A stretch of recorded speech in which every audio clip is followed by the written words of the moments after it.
What's going on, everybody? I'm Jerry, and today I'm going to be doing a Week 4 recap of every single game from Week 4. I am including the Monday night game. I've noticed a lot of other channels, they don't include the Monday night game for whatever reason. I guess it probably would be more convenient after a long weekend of football to have videos of all the videos from, or the games from the weekend and from Thursday, but I include the Monday game. So I don't see other people doing that, and I do that. That's included. I'd also like to add, I got a comment on a video finally. I asked you guys to comment whether it be positive or negative. This is on the trade video. So I made a video on the top 10 trades that I think should happen this year. And this person, I'm going to give you a shout out, XX Luis or Lewis, XX8127. Now that is not a Xbox gamer tag from like the late 2000s. That is actually his YouTube name. And he put, so you think Kirk Cousins can use his legs better than Ritter? That's got to be the dumbest take I've ever heard. Kirk is a pocket quarterback, and Ritter is 24 and hasn't even played a full season yet. Shaking my head, the Ritter hate is wild. My suggestion was that Kirk Cousins go to the Falcons because the Vikings are not doing well this year. They're not going to be a Super Bowl team, and I don't think the Falcons are either. But I think the Falcons would benefit from having somebody that knows how to throw the football. And Ritter is not there yet. So if Ritter had the opportunity to sit behind somebody that knows how to throw the football, Kirk Cousins, and learn, that might be a good opportunity for him. So that was why I made that suggestion. It was not because I think Kirk Cousins is a better running quarterback than Ritter. I thought that was hilarious. So if you have any more funny comments like that to leave, please leave those comments below. That was enjoyable for me to read.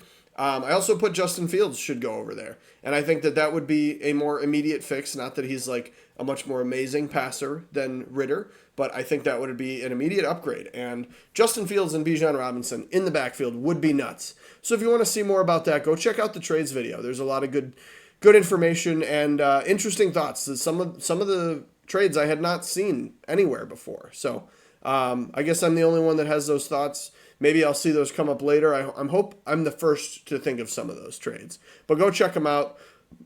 Moving on, let's get into this recap. Lions-Packers, I kind of assumed Lions were going to win this game. They dominated early. They capitalized on the mistakes that the Packers had. Monty just went off. David Montgomery. He had 15 carries in each half. I can't remember if it was 17 and 15 or 16 and 16 split even. But he just went off. He did everything he needed to do. And he was that bell cow back that I know I didn't expect from him, especially that's not really how he was on the Bears. He definitely got a lot of touches when he was on the Bears, whether it be rushing and receiving. But they just kept handing it to him. And I've always known he's a powerful runner. So they did a nice job there. The Packers on the Lions' first drive got that interception and had the perfect opportunity. They were already in field goal range. They could have potentially scored, ended up only getting the field goal, and I believe that was their only lead of the game because in the first half they only ended up getting 32 yards and they just got too far behind. We saw in the Packers-Saints game that when they were down 18 or 17, they were able to come back and get that win, and they definitely got a nice a little wind in their sail in the second half, but unfortunately it wasn't enough to take down the Lions. So we got that one right, and then that's the last of me getting any picks right for most of the week because I put here we can talk about my friend Lewis or Luis. Ritter folded. He turned the ball over 3 times. He had the pick 6. The run game was good, but when you go down early, you can't. It's going to be, I can't say you can't, but it's going to be tough to rely on the run game to get yourself back into the game. I also put the Falcons defense played well. I think the Falcons are a quarterback away from potentially winning the division, especially with having a team like the Buccaneers, who I still don't really believe in, with Baker Mayfield, who's having success right now, hasn't really done amazing against any talented rosters yet. So I can't really concede that they're going to be this amazing team. The Saints are dealing with injuries right now. Kamara's back, haven't really used him or didn't really use him in the first week back. So Falcons have a good opportunity to at least win the division. I don't know if they're making a playoff run, but that's why I suggested Cousins over there because at this point, the Vikings have stated that they don't plan on getting rid of Kirk Cousins. and the speculation was him to the Jets, but it made a lot of sense. He has family in Atlanta, and right now Ritter is the reason they're losing games. Their run game is good, their defense is good. Maybe the play calling, you could definitely make an argument that the play calling could improve. So like if you wanted to give Ritter an out, there it is, and he's a young quarterback. So that Luis, his point is he's only 24. He hasn't even started a full season yet. Yes, absolutely. But the team around him is performing well from what I've seen. And you could say Drake London and Kyle Pitts aren't doing very well, but that's because the quarterback has to get them the ball. So in my opinion, Falcons could be a good team this year, and they're held back by their quarterback. If they're okay with having this as a learning year, and maybe Ritter's great next year, that would be great.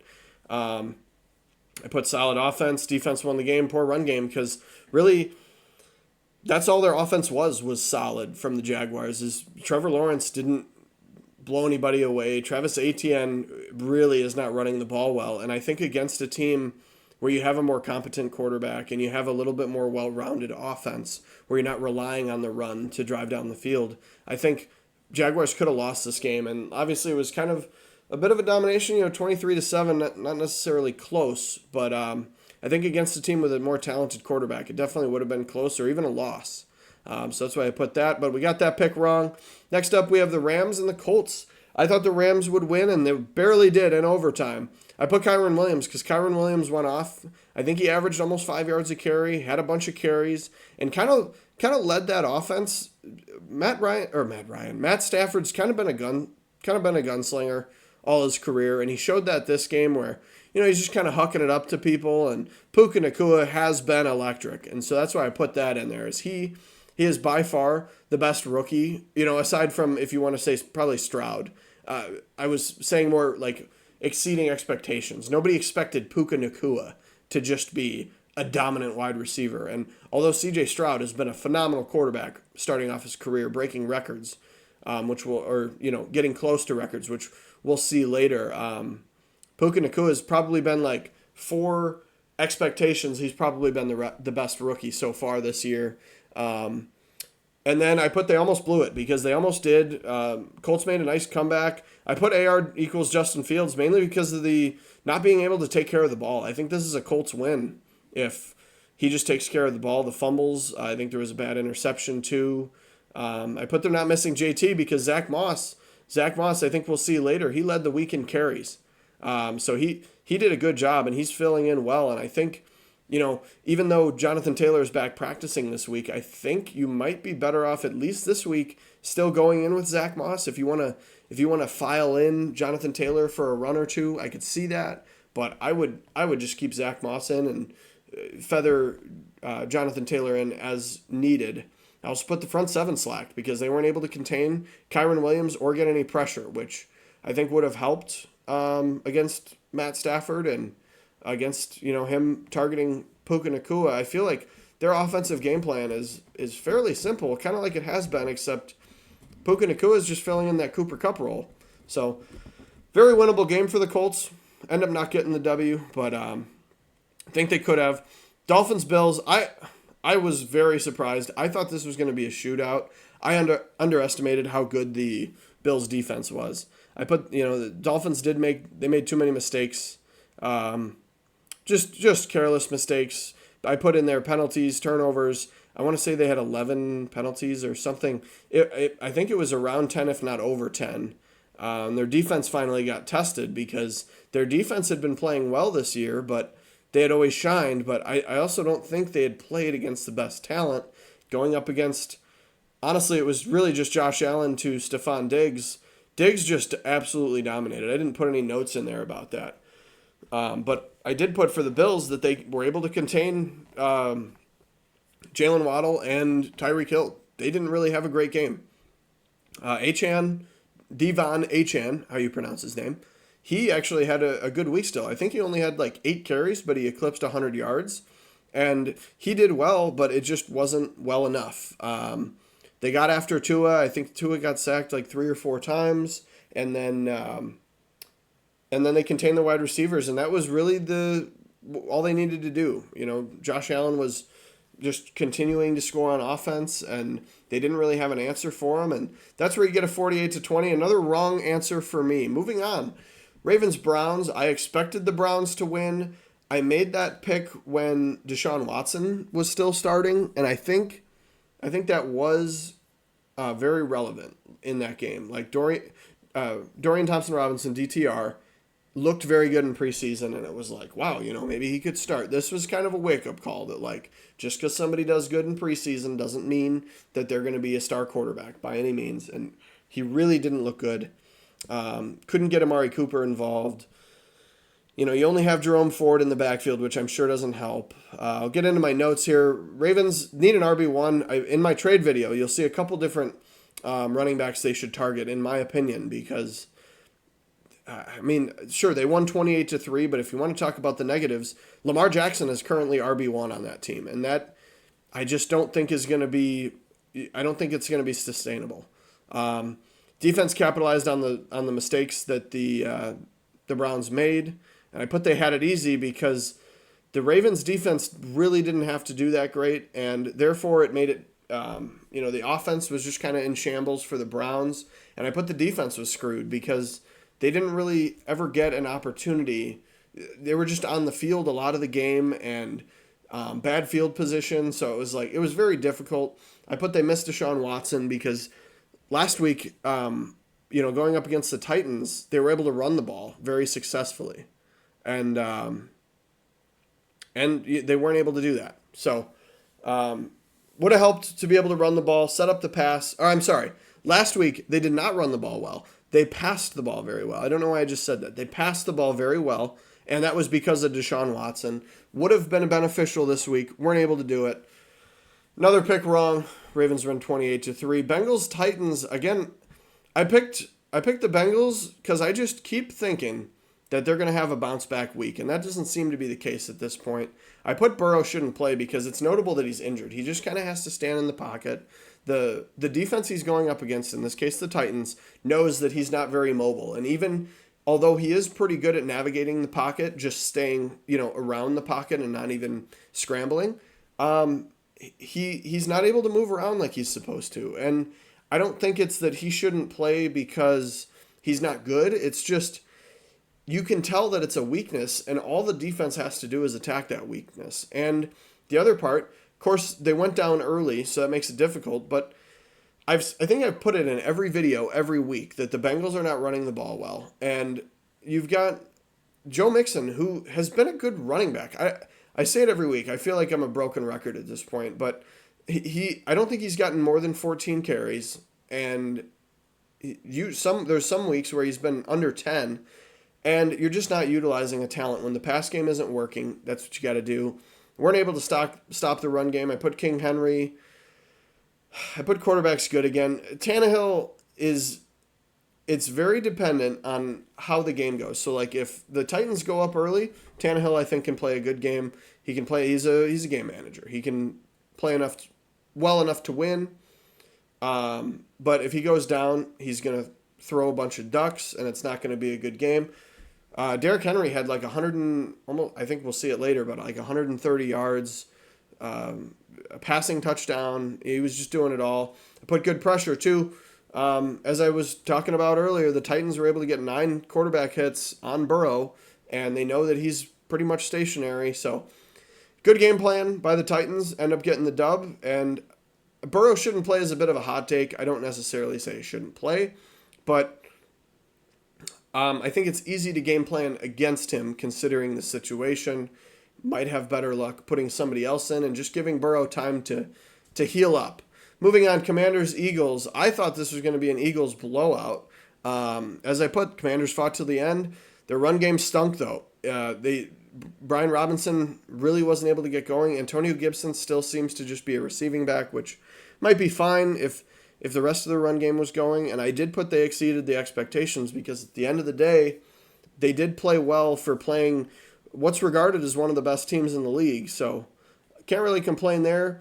The Commanders were able to contain DeAndre Swift, which other teams hadn't been able to in these past weeks. The defense slacked because although Commanders have constantly put up points, they haven't you wouldn't expect against the Eagles. When the Commanders were putting up points, they were putting them up against the Cardinals and against other team Broncos, other teams that notably don't have good defenses. So the fact that they were able to put 31 up against the Eagles is pretty sad. And then the last one is just A.J. Brown. I mean, he dominated the game.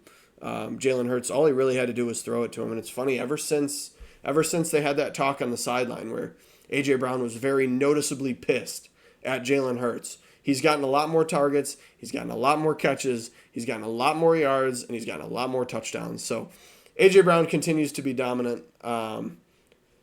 Eagles end up getting it in a squeaker there. I thought it was a little too close for comfort though for those Eagles. Every game has been close, and that's really not what they're known for. So we'll see what happens next week. This was a tough game to watch. Bears go up 28-7 in the third quarter. Had a perfect first half. Justin Fields was 16 for 17. The only incompletion was on a Hail Mary. Pretty much, I think towards the end of the third quarter, he was even 23 for 24. And I put bad game plan because what it seemed like is I think the Broncos just kind of assumed like, oh, the Bears, they can just run the ball. They don't know how to throw the ball because that's kind of how they've been the past 2 years. And they planned for the run, couldn't stop the pass. And Justin Fields just absolutely went off. Had his best game of his career so far and did phenomenal. And in the second half, they're like, oh, let's just run the clock out. And they called some dumb plays. Fields did make some careless mistakes. They say on the, on the fumble, it wasn't his fault because of how quickly he got attacked. What happened on the notable fumble in the game is they were consistently running play action.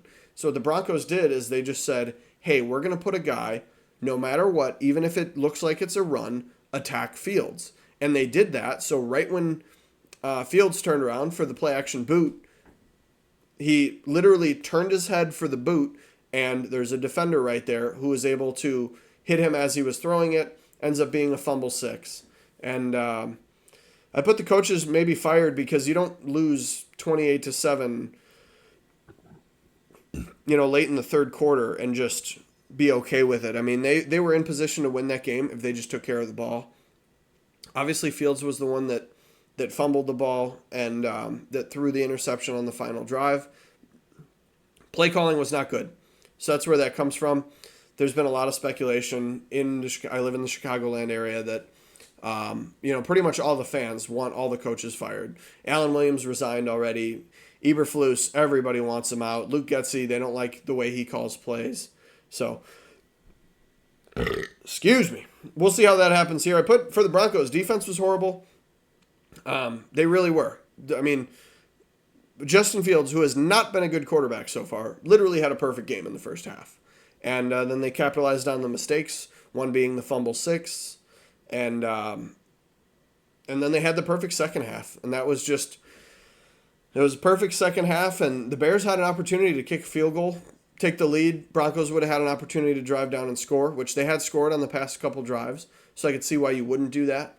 But with around 2 minutes left and the opportunity to score to kick a field goal, take the lead, put the pressure on the Broncos at home, probably should have done that. So, another problem for the coaches and another problem for the Bears. Next one, again, I thought the Saints were going to be good. Derek Carr, he should have sat as well. He had the shoulder injury, and he really just shouldn't have been playing. He did not look good. I put the Buccaneers defense continues to look great. I put let Baker cook because I hate Baker Mayfield. I don't really think he's a good quarterback. I think the games that they've won have kind of been they haven't been against good talent. So you have the Buccaneers against an injured Derek Carr. You have against the Vikings, who are not a good team. The Bears, who are very clearly also not a good team. I don't believe in the Buccaneers. To my friend Luis in the comments from the trade video, I think the Falcons can win the division, and it's mainly because the Saints are dealing with injuries. The Buccaneers are only looking like a good team because of the teams that they've played against. And the Falcons look like, I mean, the Falcons very well could still win the division. I think the Saints could win the division. And now I think the Buccaneers could win the division. I didn't anticipate on that, but I think they could now. Saints, I just made too many mistakes.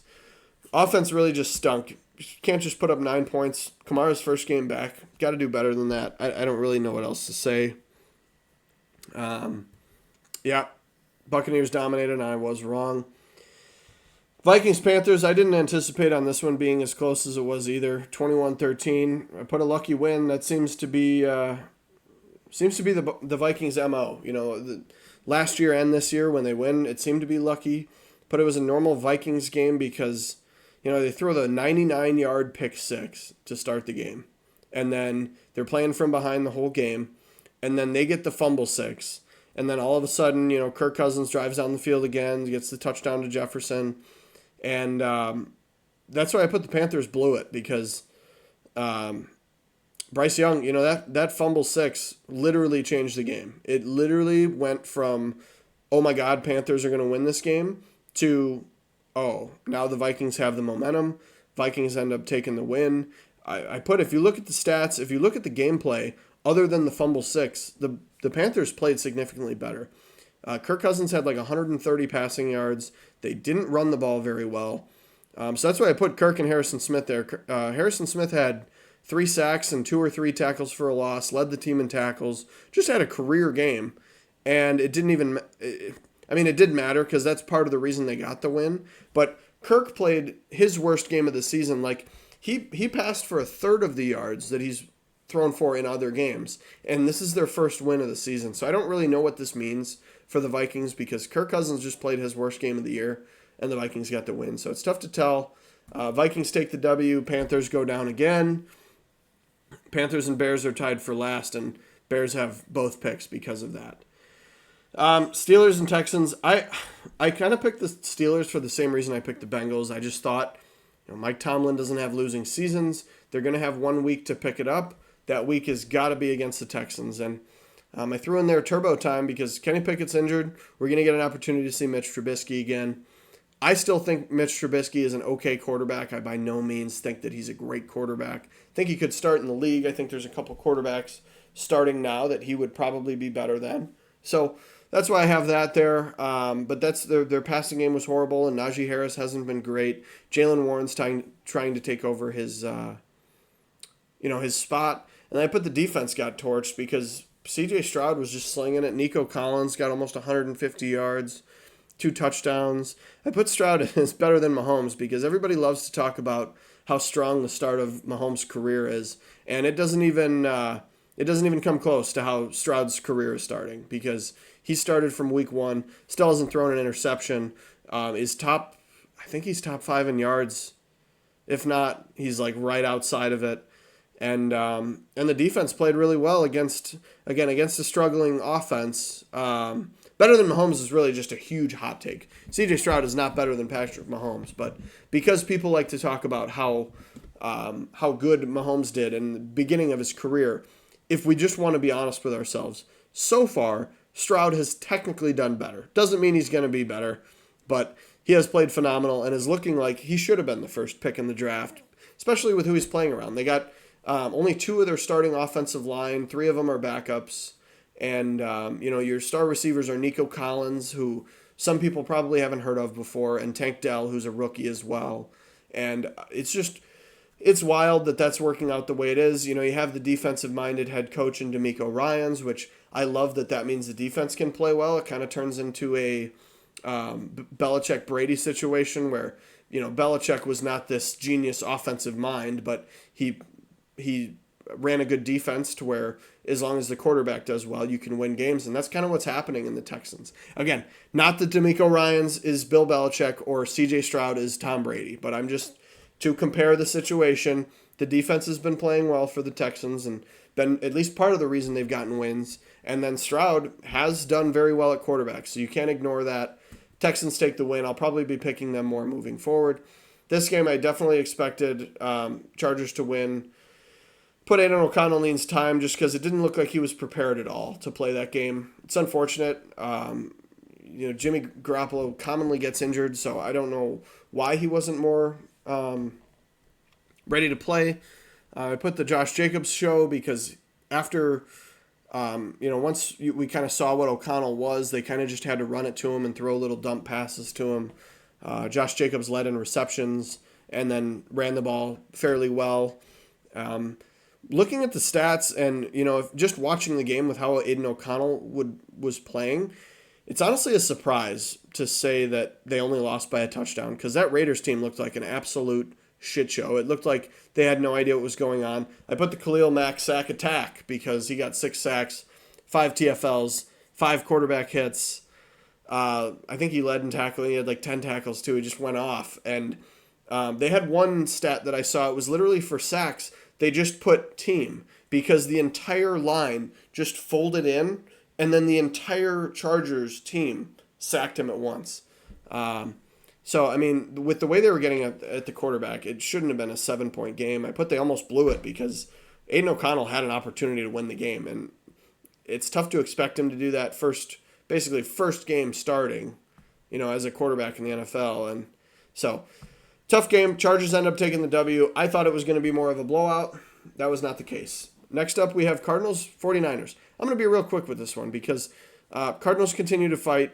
The offense really did play well, especially against the strong 49ers defense. I just put the 49ers are tough because, to me, they're the best team in the league right now. Ayuk had like 150. McCaffrey just went off. The defense, in my opinion, struggled against the Cardinals because I still don't think the Cardinals are a great team. It's tough to name a lot of receivers on their offense. Josh Dobbs is the quarterback, who most people that I know just thought he was like the alien-looking guy from Madden, and he's playing well. And I also put, you can see the stat I put is they had 1 sack, 2 tackles for a loss, and 0 turnovers against a Cardinals offensive line that was not regarded to be very good by any means. So 49ers end up taking a huge dub. Again, not really surprised at that. I picked the Cowboys. This is another one where it was like, too many careless interceptions from Mac Jones. He ends up getting benched. Is Bill Belichick toast? I don't think so, but I could see, I plan on making a video soon here on the coaching staffs and what coaches, could be fired. I've already spoken a little bit on the Bears, and then I obviously put as Bill toast. And there's another B head coach name that could be on the chopping block that we'll see here soon. But Bill's really not looking great. And, you could say that he's been a good defensive coach, but not when the other team scores 38. I clearly didn't crop the text right on the Cowboys side, but I said the offense has it easy because the defense keeps forcing turnovers and just making it easy for the offense. So I still don't think we've seen a game where the Cowboys offense wins the game, and I still don't believe they'll be able to. Kind of a similar opinion to Stephen A. Smith. They got the fumble 6, they got the pick 6, still have the number 1 defense. The defense won the game, and Patriots just kind of looked like a laughing stock. So we'll see if I include Bill Belichick in that coaches that need to go video. At this moment, I don't think he does because people still regard him as one of the best coaches in history. But it's tough not to think about it with how it's been going. Chiefs-Jets, this game sucked. Pardon me. Wow, this is really rough. I put Jets versus the refs. The refs, the biggest one was I'm sure everybody saw the flag thrown after the interception happened for defensive pass interference or defensive holding on Sauce Gardner towards the end of the game that literally extended the drive and was the reason the Chiefs won. And there was a careless call earlier in the game too. I put Mahomes was careless because he threw 2 interceptions. I believe it should have been 4 because I think there was 2 that got called back due to poor calls by the refs. I put the defense couldn't stop Zach Wilson, which really makes the Bears look bad because they absolutely dominated Justin Fields, but somehow couldn't contain Zach Wilson, who most thought Zach Wilson might just be a depth piece in the NFL, but he really shined. His teammates kind of got behind him. I put the Jets should have won because they should have. They played the better game. The defense stepped up to the occasion and was getting the turnovers on Mahomes. And I, again, put more running. You've got Breece Hall. You've got Dalvin Cook. They've ran well so far. I don't know why we're not running the ball more. I guess the Chiefs took the lead early, but You got to run. You have two of those weapons, and you have Zach Wilson, who sure he played one of his best games, but if they run the ball more, you might not be in some of those situations again. I don't know if that would have been a game changer, but you'll see later. I put up some stats for the teams that run the ball better typically win the game. So I would have liked to see more run plays. Last game we have Seahawks Giants. This was the other one where Daboll, he's the other B name. I don't know if Brian Daboll should. I mean, he's going to be there. So he's not going to get fired. He's going to be there with Daniel Jones basically this year and next year. He's probably going to have to be there unless they make some sort of crazy call to fire. The NFL's already having problems with firing coaches too much and paying too many coaches that aren't even in the NFL. There was a lot of chirping in that game. Geno Smith was just chirping at the Giants the whole time. He played for him, so I understand it. But very defensive game. The 11 sacks is just unreal. The interceptions. I don't want to put as much of it on. I actually put in there before I changed it to no blocking. I had Danny Nichols in there I forgot what McAfee called him. Pat McAfee said disgusting. Daniel disgusting or Daniel. It was another D. It was an alliteration of some sort. But whatever it is, doesn't fucking matter. Danny Dimes does not look very good. The blocking was honestly the worst part of it, and the horrible tackling. I mean, excuse me. God bless. They couldn't really make a tackle to save their lives on defense. Kenneth Walker had a day. They should have been better. Daboll can be better. I just don't know what it's going to take at this point because it seems like every week I'm talking about how the Giants can't put together offense and Daniel Jones doesn't look good, and it just seems like it's kind of a mess over there. Daboll, just every offensive drive, he was fuming. So I don't know what's going to happen there. Seahawks dominate the Giants. Wasn't really even close. So far, my record this year is 37-27. Was not a great week. I got the first one right, and then everything else I pretty much got wrong for a little bit. And then the afternoon games, in my opinion, were pretty easy. So I'm going to take all that information into consideration moving forward. And we're 37-27. The worst part of that is that isn't even bets. That's just basically picking money lines. So I got to be better. I've kind of been trying to pick upsets. I pick the Bears every week, which is a mistake. That's 4 losses right there. Just false hope is really all that is. We don't have to look at this record anymore. Last but not least, week 4 leaders. So a lot of great stuff here. Sam Howell, 29 for 41. Honorable mentions for the passing stats was Brock Purdy at 20 for 21 and 134 passer rating. Josh Allen I think he only had 5 incompletions and the 5 touchdowns, a perfect passer rating. Justin Fields was close as well, 28 for 35. 4 touchdowns and an interception on the last drive. He had the fumble too. Without the interception, I believe he would have also had a perfect passer rating. So good on him there. Justin Fields had a great week. It's just the rest of the team kind of stunk. David Montgomery, we talked about earlier, had the 32 touches. Derrick Henry with 122 rushing yards. He had the passing touchdown too. Phenomenal week for him. A.J. Brown, Puka Nacua, and Romeo Doubs, surprisingly enough, all tied with most receptions for 9. But A.J. Brown dominated with 175 receiving yards. Puka Nacua, I believe, only had had 130 on the same amount of receptions. Quay Walker had 19 tackles. I continue to think that stat doesn't matter. That really just means that your defense was on the field a lot and your linebacker was making most of the plays. So Khalil Mack had 6. I mean, Khalil Mack just dominated. Honorable mentions for that would have been Harrison Smith, who had 3 sacks and 2 TFLs. And then there was another, who am I forgetting? Was it Myles Garrett? There was another player that had 4 sacks and 3 TFLs. Maybe it was Danielle Hunter. I think Danielle Hunter had a good week too. Most offensive yards, I would take a picture of this or a screenshot or whatever device you're using because the Chicago Bears are listed for the most offensive yards, and that's not a typo. They had the most offensive yards at 471, still found out a way to lose, and the Ravens had the least yards allowed against the Browns, who Browns previously had the least yards allowed against the Titans, who had a phenomenal week. So just kind of goes to show that we have no idea what's going on. Most takeaways, Jacksonville, Baltimore, Tampa Bay, Seattle, and Dallas all had 3 turnovers. Most notable was probably Seattle and Dallas, just for what they did with them. But they all had 3 takeaways, so you got to put it on there. C.J. Stroud is 3rd in attempts without an interception ever at 151, behind Tua at 152 and Dak at 176. He also has the most passing yards through 4 games ever, only behind Cam Newton.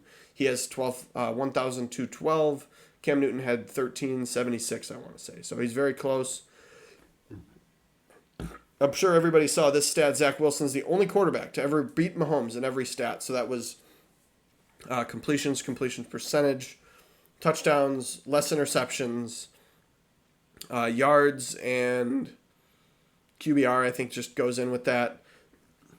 That's through NFL and college. And I had a repeat last week. 13 of the 16 teams that had a better running game won, and that repeated itself. So 13 of the 16 games played, the team that ran the ball, I say more efficiently. So basically the way I do that is I look at the rushing stats of each team. If let's say one team had like 200 rushing yards, the other team only had 150, but they averaged like 6 yards a carry, and the other team averaged like 3.5 yards a carry, the team with 6.5 would get it. And it's kind of biased, I guess, or not biased, but it's kind of judgmental. But I'm basically picking the more efficient run game has won 49 times to the loser 15. And actually most of those have been the Titans, Falcons, and Bears. I think if you rule out the Titans, Falcons, and Bears, you get back into like, I think it ends up being like 57-8 or, you know, whatever the math is there. So another great week. Football, a lot of close games, a lot of closer games, closer than we anticipated, especially at the 1 o'clock hour. Those afternoon games were all kind of blowouts, but a lot of good football. I guess the Monday night game was a blowout too, but we at least got to see Peyton and Eli with Will Ferrell, which was exciting. So thank you very much for watching. This is going to be the end of the video and the end of these shitty graphics that I've come up with. So these images on the screen, we'll go back a little bit here, I guess. So it's mainly these. So like where I just split the screen and put a check mark next to it. I looked at myself and I went, self, I can do better than that. So that's what I did. And so week 5 picks, we're going to have some new images, new graphics. Hopefully it'll look a lot better. Hopefully it'll be a little more eye-popping to get some people to view this thing. And hopefully we'll have some more negative comments. So if you have anything shitty to say about my video, or ideally something to improve the video, please let me know down in the comments. And thank you for watching. Don't forget to like, comment, and subscribe. I'd like to get these videos out to more people. And again, anything I'm doing wrong, put it down below. Thank you and have a great day.